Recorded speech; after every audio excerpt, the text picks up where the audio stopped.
Wait a minute. Have you heard the whistler?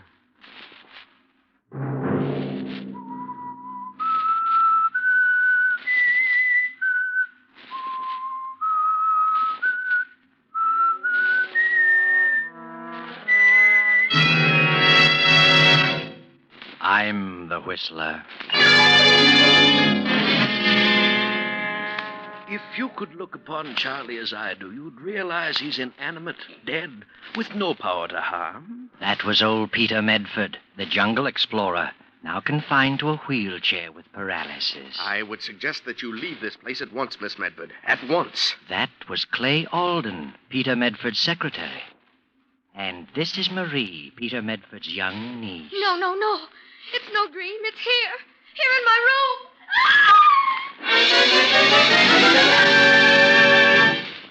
Saturday night, and CBS presents another in the new mystery series, The Whistler.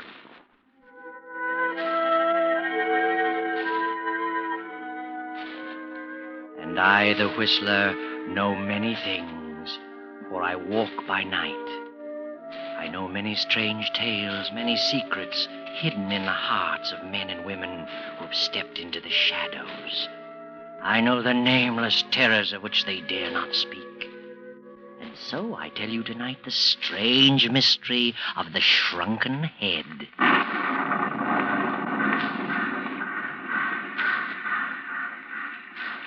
In the quickening darkness of a stormy fall evening, a young girl paces the deserted platform of a small suburban railroad station. From her anxious attitude, we know that she's waiting for someone. But just be patient, Miss Medford. There is someone coming to meet you. He has just now driven up. He's coming through the station door, walking up behind you. Miss Medford? Oh, yes, Sorry to have kept you waiting. I'm Clay Alden. Oh, yes. Uncle Peter has mentioned you in his letters. His secretary, aren't you? That's right. Where is my uncle? He was disappointed he couldn't meet you. Pretty much of a task for the old gentleman to get around these days. You see, he's confined to a wheelchair. Oh, I didn't know. Serious? Legs are paralyzed. Result of jungle fever. Just came on him lately. How awful. Yes, it's a shame, all right. Well, shall we get going? Car's out front. Better run for it or you'll get wet. Yes. I'll take care of your luggage. Thank you very much.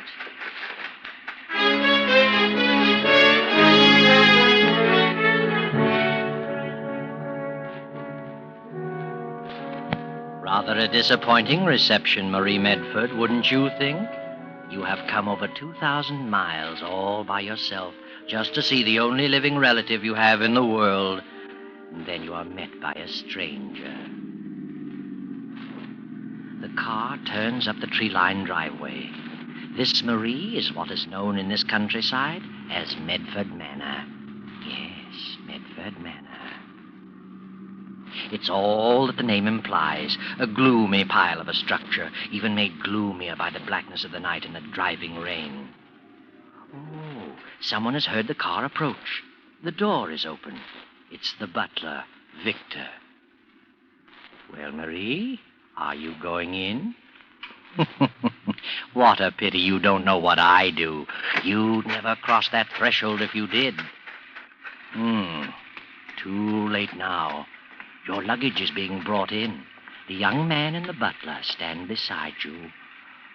The door closes. Victor? Yes? Take Miss Medford's luggage upstairs to the south corner bedroom. The south corner bedroom, sir? Certainly. Why not? Very good, sir. Any further instructions? No. Oh, has Mr. Medford retired yet? Not yet, sir. He's in his study. I just gave him his warm milk. He may have dozed off, sir. All right. Thank you, Victor. Yes, sir. Thank you, sir. Would you care to follow Victor to your room, Miss Medford? I'd like to see my uncle now, if I could, please. Very well. Come this way. Here we are. I'll speak to him. Wait here, please. Well, Marie, how do you like it? You get a feeling of something not as it should be? Strange fellow, this Clay. And the butler, too. Look about you. What a depressing house. Huge and cold and unfriendly. Oh, not at all as you'd imagined it. Is it, Marie? Your uncle will see you now. Thank you. Marie, my dear child, come in, come in, come in. Uncle. Well, my poor child, take off those wet things at once. Holden, what's the matter with you? My niece will catch her death. Help her off with those things. Sorry, Mr. Medford. Thank you. Bless my soul, pretty as a picture. You got a kiss for us? Of course. That's it. Now you sit down here beside me. Uncle. I'm sorry I couldn't meet you, my dear, but I'm afraid the ravages of old age and malaria have finally caught up with me. My one comfort is this wheelchair. Getting onto it, though, you should see me wheeling all over the house. The only thing that baffles me is the stairs. My life is now confined to the first floor only. Oh, pretty bad trip, wasn't it? Seemed endless. Well, you're here now, thank goodness. This is your home. You're free to come and go and do whatever you please. Thank you, Uncle Peter. Don't suppose any of this is what you imagined. I know that I'm different from what I'd hoped you'd find. Tell me, Uncle Peter, do you think you'd have recognized me if you hadn't known I was coming? Recognize you? Why, of course. You have the family of Medford written all over you. No mistaking you, my dear. Well, Alden, what are you standing there for? What are you staring at? Oh, waiting to see if you need anything for this. No, that's all. I'll ring for you if I need you. Yes, sir. Oh, I forgot to thank him. For what? He gets paid for whatever he does? Forgive me for saying this, but somehow I don't like that young man. Was he rude to you? Oh, no, not actually. But he seems to resent my being here. And the butler, he seems resentful, too. I feel as though I don't belong. Oh, they're harmless enough.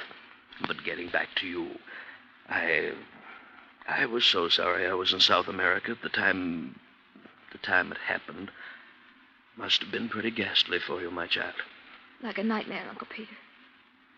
I'm not myself yet. I should think not. An only child losing both parents so suddenly and so horribly. Maybe it was a good thing it was sudden. It had to happen at all. One spectator at the crash said that they never knew what happened. Oh, no, you mustn't talk about it. All that's behind you. A new life from now on, God. And that's the way I want to look at it, Uncle Peter. And I'd like to get something to do. What? Oh, now. Oh, yes, really, I would. I want to be active if I can. I'm quite capable. I'd really like to get a job, Uncle Peter. Well, bless my soul. Secretarial work or anything. Well, that might not be a bad idea. Keep you from brooding. We'll see what we can do. And now I have a little surprise for you. You haven't seen my collection. No, I haven't. Mother and Father often talked about it. Well, if you'll just open that door over there, I'll show some of it to you. Oh, this one? That's right. You'll find a light switch just inside. Why, it's a regular museum. All these glass cases. Over here, my dear. Now, look at these. Well, what do you think of them? Well, they're horrible, Uncle Peter. They look like tiny human heads. Well, that's exactly what they are. Life-size at one time, but isn't it remarkable the way they shrink them down? Look at this one. See his little features? Perfect in every detail. He's my favorite. Interesting history about him. He was once a white man. Oh. Forced down in the South American jungle when his plane cracked up. The headhunters got hold of him, and there he is. His name is Charlie. I'd like to see him closer. I can unlock the case. No, please. Do you mind if I don't look anymore? Oh, dear. I keep forgetting people are sometimes shocked by these things. I see them only through a collector's eyes. Oh, well, you'll have lots of time to look over my jungle paraphernalia. Meanwhile, perhaps you'd better get some rest. Would you like Victor to get you something to eat? No, thank you, Uncle Peter. But I am rather tired. I think I'll say goodnight to you. Know your way about, do you? Yes, I'll find my room. Good night, Uncle Peter. Good night, my sweet child. I'll see you in the morning.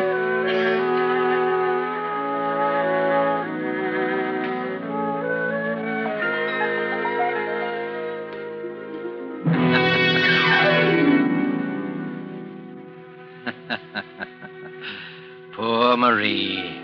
Know something? You're going to have dreams tonight. Unpleasant ones, too. Well, let's move the clock ahead and go to Marie's bedroom. It's a little after 3 in the morning. She's asleep now. The rain's still coming down. The wind moans outside. Hear it? Yes, Marie's asleep. Looks peaceful enough lying there in that big 4-poster bed. But suddenly she begins to toss. Oh, name's Charlie. My name's Charlie. My name's Charlie. My name's Charlie. No. Uncle Peter! Oh, how foolish. Only a dream. But it seems so real. I'm sure I heard it whisper. My name's Charlie. Only the wind. Oh, I wish I hadn't seen that dreadful thing. Miss Medford, are you all right? Who's there? Clay Olden. Oh, yes, Mr. Alden. I just had a bad dream, that's all. I'm quite all right, thank you. Well, if you need anything, just ring. Yes, I will. Sorry I disturbed you. Not at all. Oh, I must get some sleep. Stop dreaming.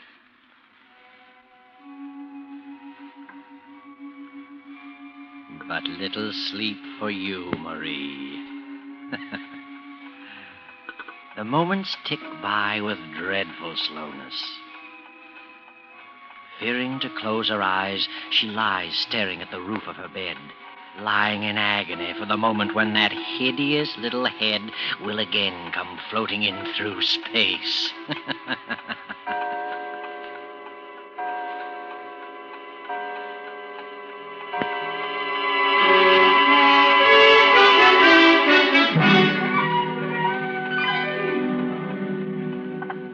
It is morning now. A dreary fog still hovers depressingly over the old house, a cold clamminess which only adds to Marie's sensation of uneasiness. In the dismal morning room, Victor is serving breakfast to Clay Alden and Marie. Shame you didn't rest well last night, Miss Medford. It's just the newness of everything. I'll get used to it, Victor. I hope you will, miss. Of course she will. Oh, and Mr. Alden, don't mention anything to my uncle about that silly dream I had last night. Oh, of course not. Did you have a bad night, miss? Yes. The daytime makes such a difference in things. Even you seem different, Mr. Alden. For the better, I trust. Oh, sorry. That wasn't very complimentary. Oh, here comes Uncle.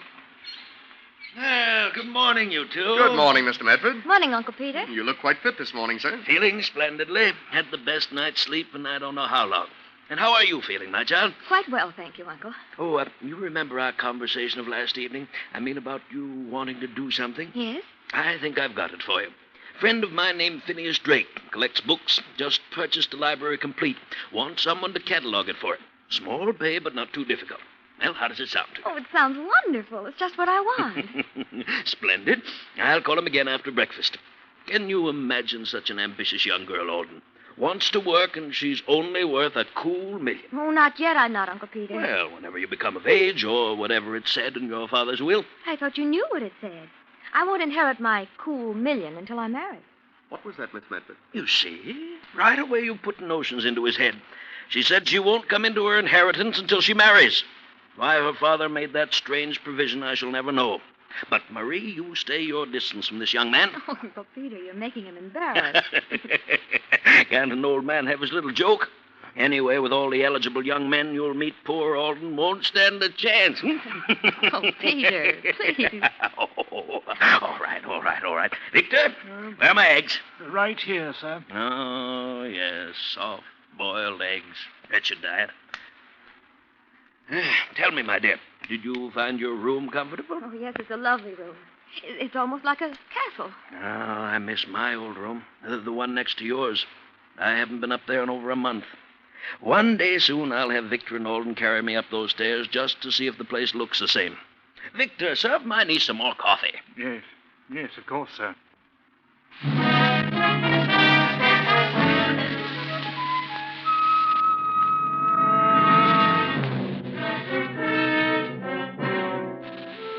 So, Marie, you're going to have something to do, eh? Well, you're an intelligent girl. Should do well at your new assignment. It's harder work than you thought, though. Hours of scanning small print and copying down the individual histories of countless books.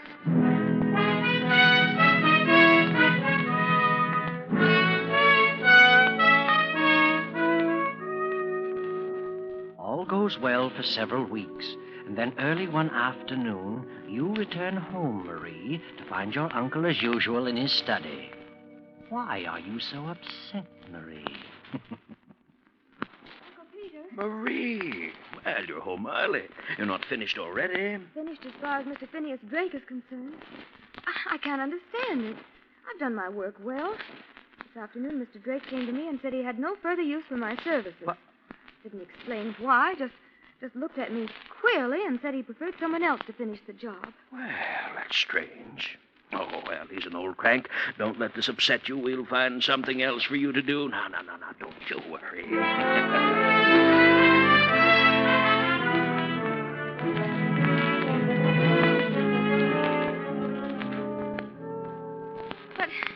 But what's wrong with my work, Mr. Palando?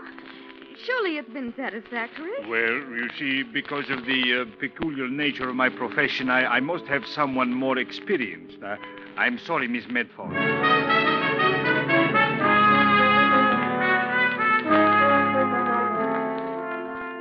But I didn't, Professor Hanley. I did exactly as you instructed. What on earth is wrong?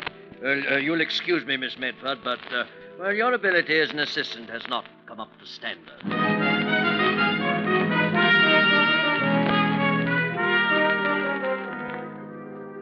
Please listen, Dr. Humphrey. I've studied botany, and I've checked this manuscript most carefully. There's not a single mistake. Very sorry, Miss Medford, but they're not all acceptable. Have to get someone else.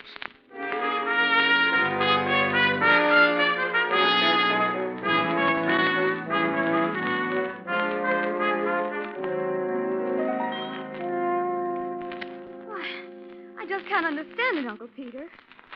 Is there something wrong with me? Well, I shall certainly call Dr. Humphrey right away. Oh, no, I'd rather you didn't. But it was only the other day he telephoned me and said what an efficient secretary he thought you were.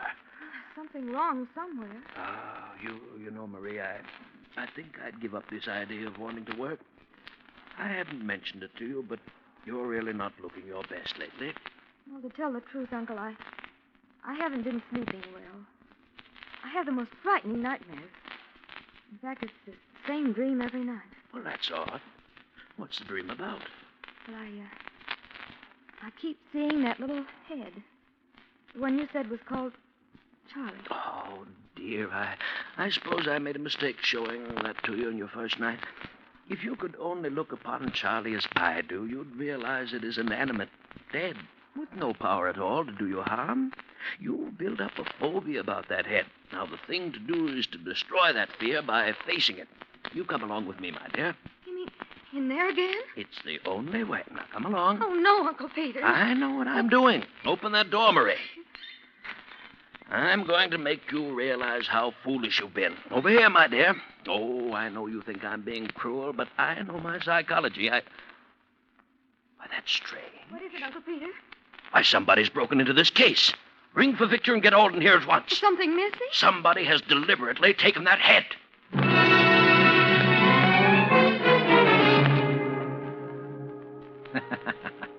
So Charlie is missing, eh? Wonder who could have broken the lock and lifted the little head from its black velvet pad. I wonder. But now, several nights have passed, and still the head called Charlie has not reappeared.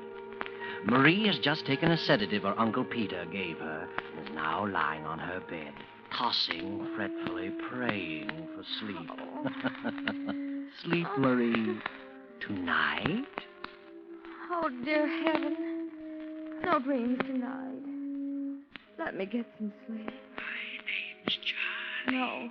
My name's Charlie. No. My name's Charlie. No. Yes, Marie. Open your eyes and look at me. No. You're No. holding me in your hands, Marie. Uncle Peter! Uncle Peter! Uncle Peter! What's wrong, Miss Medford? Where's my uncle? He's downstairs asleep. Well, you're frightened out of your wits. Another of those dreams? It was no dream this time. The head. It's there in my room. What? It told me to open my eyes and look at it. And there it was in my hand. I was so frightened I threw it to the floor. Oh, I know dreams can seem terribly Oh, real, this but... was no dream, I tell you. It's there now in my room. When I threw it on the floor, it rolled to the foot of my bed. Oh, don't look at me as though I'm insane. Come look for yourself if you don't believe me. Just as you say. It's right here. I'll turn on this lamp here. Now, why, it's gone. It was here. It was. I saw it as plainly as I can see you. Oh, I know you think I'm crazy. But I saw it. I saw it. I tell you, I saw Miss it. Medford, please. What's wrong, Miss Medford? I thought I heard you scream. Marie! It's your uncle. Are you all right? I'm coming down, Uncle Peter. I must talk to you. Now, you must get hold of yourself, my dear. Oh, you won't think I'm crazy. But I really did see it. I touched it. And it was nestled like an orange in my hand. I woke up and threw it on the floor. And when Mr. Alden and I came back to the room, it was gone. Oh, you don't believe I actually saw it. Do you? Now, compose yourself, child. I want to ask you some questions. First of all, in this dream, do you hear a voice of any kind? Yes.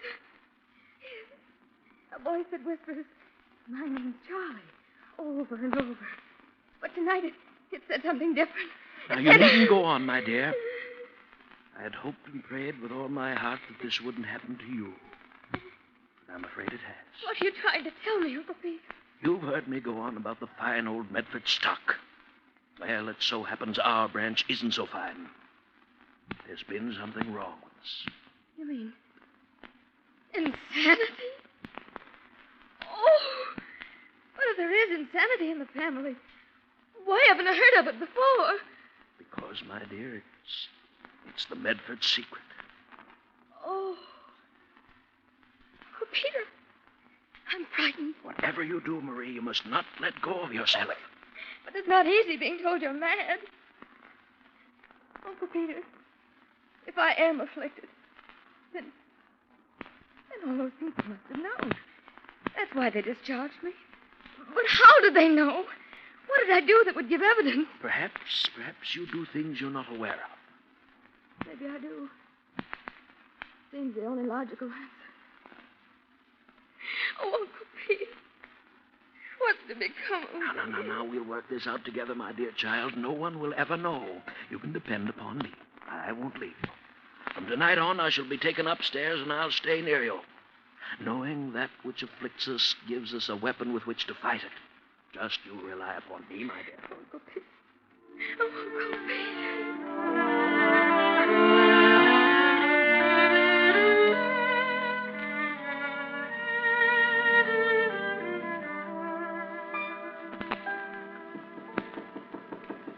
Yes, who is it? Lay Alden. I must see you for a moment. Very well. Better not close it. I'll have to talk quietly. Something wrong? Terribly wrong. The old gentleman's asleep in the next room. I had to wait till he dozed off before I could see you. Well, It's about the head. the head? The one he calls Charlie. It's back in its case. When did this happen? Sometime last night, I guess, after your nightmare. Yes, I'm convinced now that that's all it was. I am not so sure. What? When you threw Charlie to the floor, a piece of his ear broke off. I found it after you went downstairs. Here it is. It's Charlie's ear, all right. I checked it very carefully. Oh, no, this doesn't make sense. Did you ring for me, miss? No, Victor, no, I didn't ring. Oh. Sorry, miss. Excuse me. Miss Medford, you're in grave danger. You've got to leave this house as quickly as you can and never come back. What's going on in here? Uncle. What was that I heard you telling my niece Clay? I said she should leave this house and never come back. All the impudence. Alden, explain yourself. I'll be glad to, sir. I think Miss Medford is in danger of losing her sanity as well as her life. What is all this poppycock? Are you trying to frighten my niece? Lord knows she's been through enough She's been through too much. If she weren't made of pretty stout stuff, she'd have been a gibbering idiot by this time. Alden, you're packing your things and leaving at once. Leaving? I'm afraid you're wrong, sir. I'm not leaving. Not yet. Maybe you're leaving. Now, Mr. Alden, what's the meaning of this? I'm sorry to break it to you this way, but I'm definitely convinced your uncle is a diabolical fiend. I can take so much and no more. Look here, Alden. If you know what's good for you, you'll leave here at once. At once, do you hear? You're pretty anxious to get rid of me, but it's too late. Miss Medford, you remember your father's will. You'd come into your money only if you married. Well, if you didn't marry, Uncle Peter would get the money. And if he could prove you were insane, you'd never be able to marry. You see how it all works out? Well, how dare you, Mr. Listen Alden? to that maniac. Listen to me, Miss Medford. Your uncle, your loving uncle, was the one who telephoned your employers and told them you were crazy. Phineas Drake and all the others told me so today. I don't believe it. Lies, lies! Why, your uncle even told me you were crazy. I know what's happened. He himself smashed the lock and took the head from its case and planted it last night in your room. If you'll stand on a chair and look above your bed as I did this afternoon, you'll see a small radio loudspeaker. It's hooked up to a microphone in the back stairs hallway. The voice you heard was your Uncle Peter. I don't believe you. Last night, after you came out in the hallway, your Uncle Peter grabbed up the head, stepped out onto that balcony, and climbed down the vines to his study. Why, he's as mad as a March hare. How could I possibly be a party to such a monstrous plot? Why, I can't even walk. Look at this ear, a piece of Charlie's ear. I found it in Marie's room. That proves she wasn't dreaming, and it fits perfectly. I've tried it. Why, you... Give me that ear. Give it to me! Uncle Peter, you're walking. Give it to me! Look at him, Marie, standing unaided. Does that prove anything to you? Uncle Peter. Oh, and it's true. All right, it's true. I can walk. But you are insane, Marie. Insane. You'll never marry anyone, Marie. I'll see to that. Victor, grab him. Don't move, Mr. Medford. Easy now. Don't believe what Alden says. You're crazy, Marie. There's no escaping it. You'll have those dreams, and Charlie will visit you every night. You'll hear him saying, "My name's Charlie. My name's Charlie. My name's Charlie." Hold him, Victor.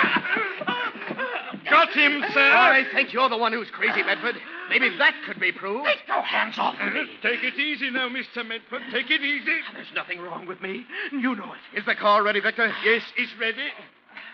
Come in, gentlemen. These are the officers. Then you'd better take him away. Yes, sir. Please come quietly, Mr. Medford. I'm not crazy. I'm not. Hello. You're lying on me. Lying. Lying. Do you hear? You're lying. I'm terribly sorry about this, Marie. Terribly sorry. But it's all for the best. How can it be for the best? But think what this means. He's my father's brother, and if he's insane, then it means that I might be too. Runs in the family. No, don't worry, Marie. Don't worry. You're safe. You're perfectly normal, I know. No. Yes. You see, he wasn't your real uncle. He was your father's foster brother. I found proof. So you see, you've nothing in the world to fear. How do you know that? Someday, Marie, I'll tell you all about it. Tomorrow, maybe. Why don't you tell her now, Clay? Tell her why you were working as Peter Medford's secretary. Because your father was Peter's partner, his partner. That your father was ruined in business by Peter and killed himself in disgrace. That you suspected him of having cheated your father. That you came to find the evidence and discovered in time Peter's diabolical plan to prevent Marie from ever marrying. Better tell her, Clay. I would.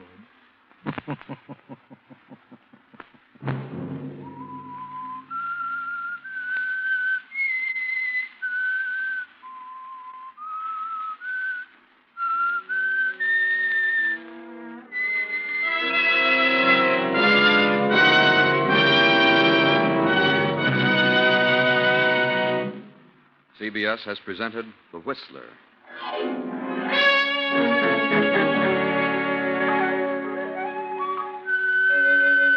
Original music for this production was composed and conducted by Wilbur Hatch.